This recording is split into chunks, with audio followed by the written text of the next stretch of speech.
Hello and welcome back to my channel. My name is Eleanor and today I'm going to do the next in my rereading of my Team Vampire Obsession series.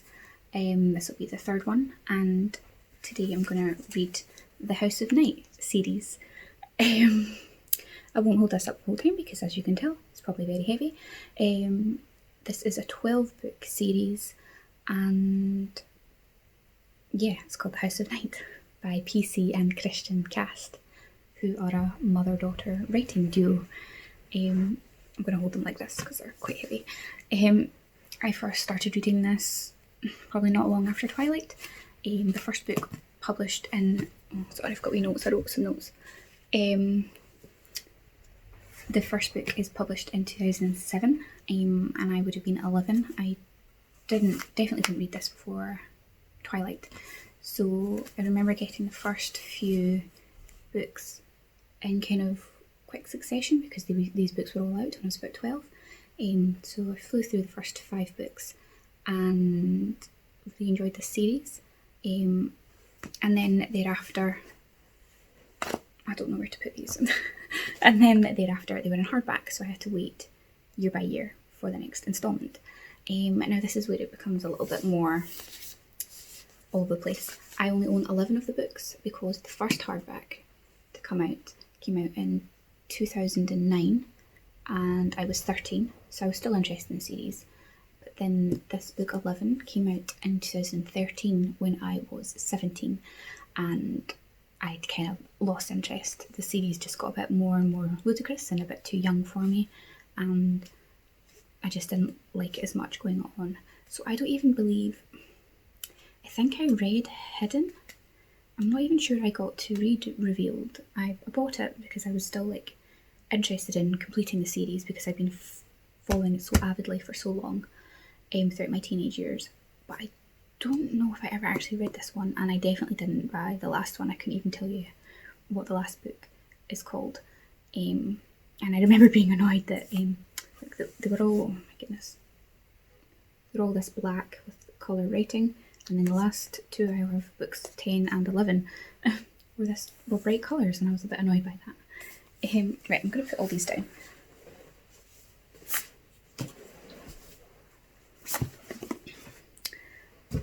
Because this video is only about Marked, the first book, and as in usual young adult fashion, there's a photograph on the cover, which isn't really something I particularly like, but I do like the design. And that'll play into this in the story because I don't know if you know anything about this. And briefly explain, this is a world where people know about vampires. They exist, they've come out to society, and they're kind of in sections. So each city in the world has a House of Night, which is a school, sort of. It's like a vampire institution, I should say. And when humans turn 16, there's a chance that a person called a tracker, who is a vampire, who, like, a tracker is their job, they go out and they mark these humans. And if you get marked, they get a crescent moon tattooed on their forehead. It's just through magic. It just appears once they get marked, and that's how they identify the vampires in this world. They have these facial tattoos, and you then attend this house. You leave your human life and your human family kind of behind, and you join these House of Nights, and you learn how to become a proper vampire. They attend school at the House of Night. They become nocturnal because they can't go out in the sunlight, and most of them kind of leave their human lives behind because their families maybe don't accept them. That's a brief overview of the world. This first one, before we go any further, spoilers for this whole series because I wouldn't be able to keep straight in my head what happens in every single book. But we're following our main protagonist, Zoe Redbird, I think her name is, and it's from the very beginning. So she gets marked, she goes to this House of Night, and lots of drama ensues. She ends up being really powerful, she's a chosen one, all that kind of stuff. I really enjoyed the series in the aspect of there was really good friendships in here. Zoe has a really good group of friends, and they're all very supportive, and they're quite diverse, which I remember really enjoying. Yeah, I just really like the friendships. Yeah, I just really liked the friendships. I do remember being a bit annoyed about all the romance in this, because there's one thing, I'm not really a romance reader, but I was going through a phase when I was younger, and especially reading vampire books. But there's just lots of boy drama in here, boyfriend drama and relationship drama in every book. They've got new boyfriends, new partners, new this, new that. All of that. I remember that being quite infuriating to me. I was like, who actually lives like that? Whose life is actually like that? It's not very realistic. It's a bit ridiculous. Anywho, I remember that being quite a focal point. But yeah, I think that's enough explanation, and just get right on to reading, I think. I'm not even sure what happens in this first one. It's just Zoe being marked, her going to the House of Night, and I don't even remember what the big drama is in this first book. This first book is 348 pages, so I get started.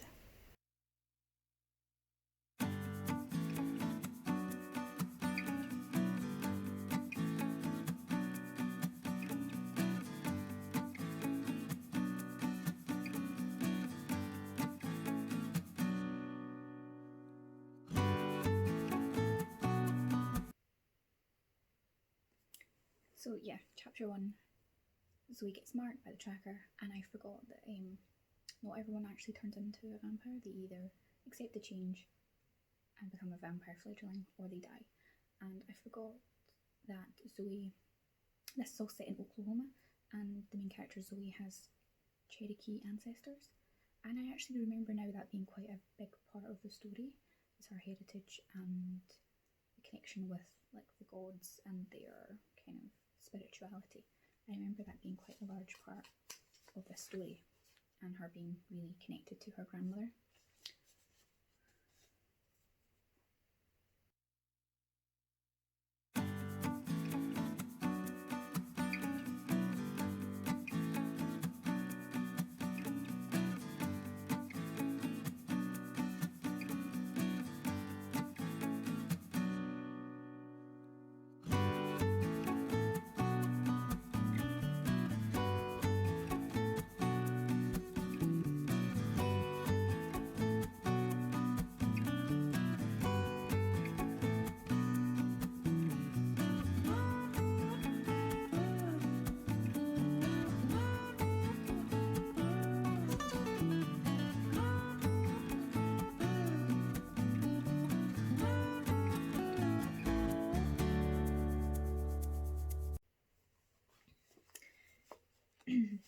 So I've just finished chapter 7, and Zoe's had her whole introduction to the House of Night.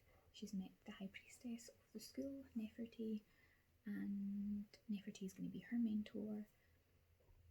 And Zoe's been marked as different. She's been visited by the goddess Nyx, who is like the goddess of the vampires. And as I said earlier, they have their tattoos, so when they're a fledgling, it's just an outline of a crescent moon. And then when they are a full vampire, it gets filled in, and then they get like another little intricate design across their forehead, and that's like the mark of them being a full vampire. But Zoe's been marked by the goddess, so although she's still a fledgling, she has a fully filled in crescent moon instead of just an outline. So she's already been marked as chosen and as different, and she's just about to meet her roommate, I think. So yeah, this is how I remember it so far. But I kind of forgot how it was written in the language. I do remember reading about it at the time, but this is a mother and daughter writing these books together. So PC Cast, I believe, wrote the whole overarching story. And then the daughter, Kristin, added in all the teen slang and all the bits and pieces. So there's just a lot of internal monologue and a lot of American slang and references to things in American pop culture and things like that. and are just evoking a lot of fun. And I do remember this being a bit silly and a bit fun in between the bad times. And that was just because of the mix of the two authors, because her younger daughter wrote it to be appealing to younger readers. And yeah, some of it's a bit silly reading this now I'm older. I'm just like rolling my eyes at all the teen drama already. It's you can't get away from it.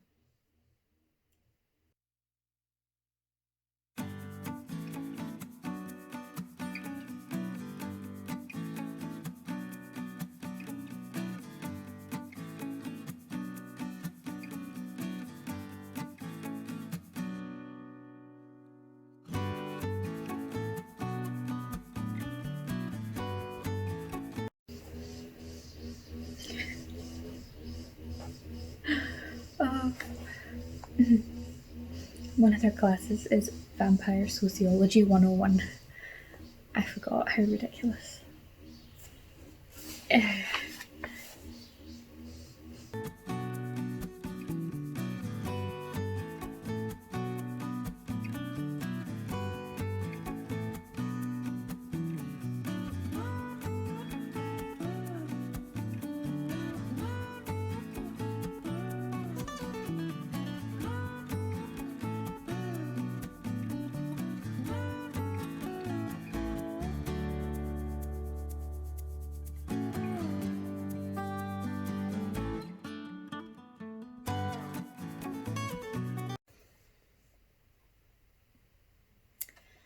And so I've just finished chapter 13, I'm on page 140, and I've mentioned before that there's just a lot of, I don't know, young teen language. It's just really ridiculous, and I can just,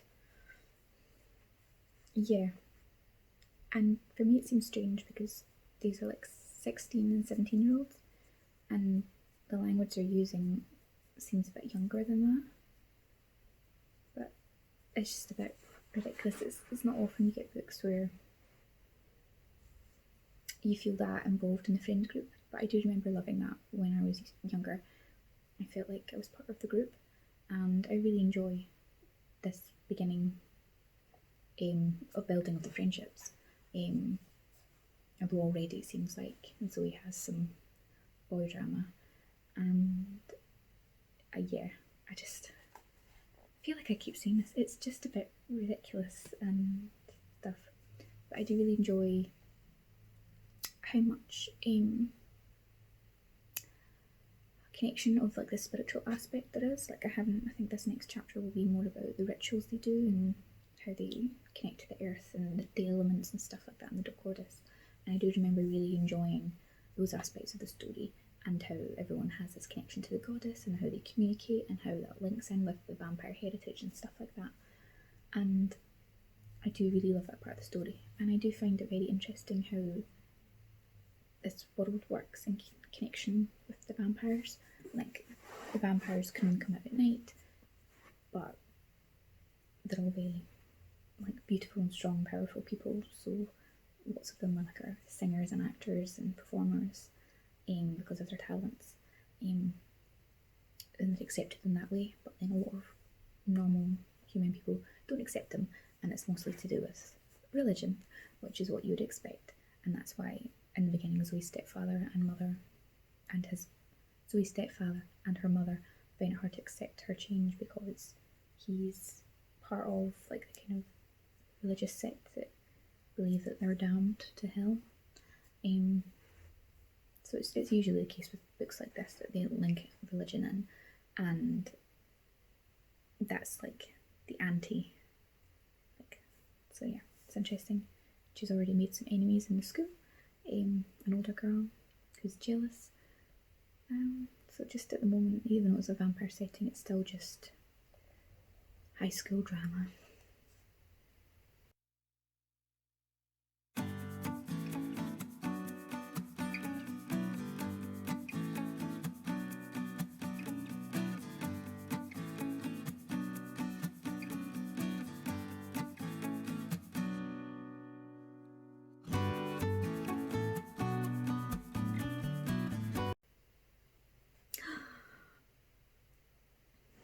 Zoe's in the equestrian class and they're mucking out the horses' stalls, and the CD on in the background is Enya. And it's funny. Her mum used to listen to Enya before she married her stepdad. Yeah, and my mum loved Enya and listened to that a lot when I was growing up. So that just brought me right back, because I loved Enya too. And yeah, the Gaelic of it is just beautiful.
Just finished chapter 22, page 268, and the conflict in this first book is about the upperclassman Aphrodite.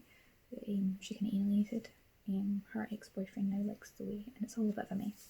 So now her and her friends are going to do a little ritual to the goddess Nyx to try and rid themselves of Aphrodite and her problem. I totally forgot that this first book's major conflict was so small in the grand scheme of things. Because there's certain people you meet in this who are good and some who are bad that totally flip-flop around through the rest of the books. I won't say more specifically in case you are interested in reading the series. So it's funny to see them as they are now in this first book, and on the very surface level of their intentions. And yeah, it's just funny. With this far into the book, Zoe's really entrenched in all of the goings on in the school, but she's still only been there for 3 or 4 days. I don't even know if she's been here for a week yet. It's quite funny how fast paced these things kind of are. And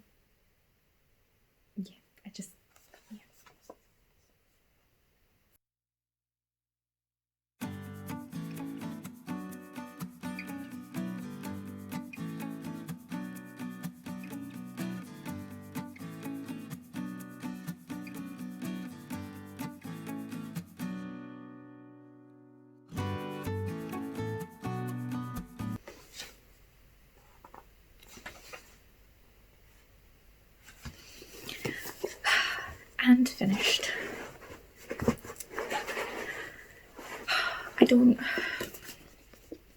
As I said before, I forgot what the main plot was of this first one, because they all kind of blend together after all, especially after so many years.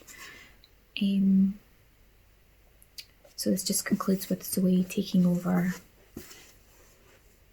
in a position of power amongst the vampires, and she ends up having more of her tattooed with her, and she's even more marked unique. And it's mostly, as a first book in a long series, is laying the foundation for more bigger things to come. So there was a good climax at the end, but there's also the intrigue of what's to come. And she took over from that hateful girl who was kind of her enemy in this first one. And yeah, it was good. It is exactly how I remember, and how much I loved the series when I was younger. And I would recommend this series to maybe younger readers or those who are not bothered by teenage drama and romance and school drama and things like that. I would say it is for younger readers. This probably isn't a series I would pick up now as a almost 24-year-old. but it does make me feel quite nostalgic for this time in my life when I was obsessed with this series and eagerly anticipating the next hardback release. And yeah, but if you are interested in reading more vampire series, I would urge you to give this first one a go at least, and you can see if you like the writing style of PC and Kristin Cast, if you like the inclusion of all the American slang and lingo, terminology, and just give it a go, I suppose. I do really like the inclusion of like the Cherokee magic system and the heritage and the connection with the goddess Nyx, and how they perform rituals with the elements and using candles, and they summon the spirits and elements to the circle. I find that whole aspect really interesting, and the thing I like most about all these vampire series, and especially I'm enjoying now about going back to them, is to seeing how differently each author approaches it. The vampire, in essence, is a very basic concept, but every author has their own lore, their own history, and that's my favourite part. I really enjoy reading about the history of the vampires and how they came to be and what makes them different in each book. No vampire book is exactly the same, and no vampire book has vampires acting the exact same way. Like within Twilight, they can go out during the day and they just sparkle in the sun. But in this series, they're affected by the sun, and it makes them ill and drowsy, and it really, really affects them. So they can't go out during the daylight, and they have a period of 4 years before they're fledgling and before they become a real vampire, and there's a high chance that they might not survive that transition. And I just think that's a really fascinating way to approach this. And yeah, I did enjoy this reread. It was fun to relive this. I definitely didn't reread this as much as Twilight and as the last vampire series, although the first 5 I did reread many times, because I would have to reread some of the previous ones before I read the new release, because there was always a year between them. So yes, I hope you enjoyed this video and are continuing to enjoy this series of me going back and rereading my favourite vampire books. It's just a bit of fun. Let me know if you've read the House of Night series and what you think. So yes, so thank you for watching, and I'll see you all in the next video. Bye!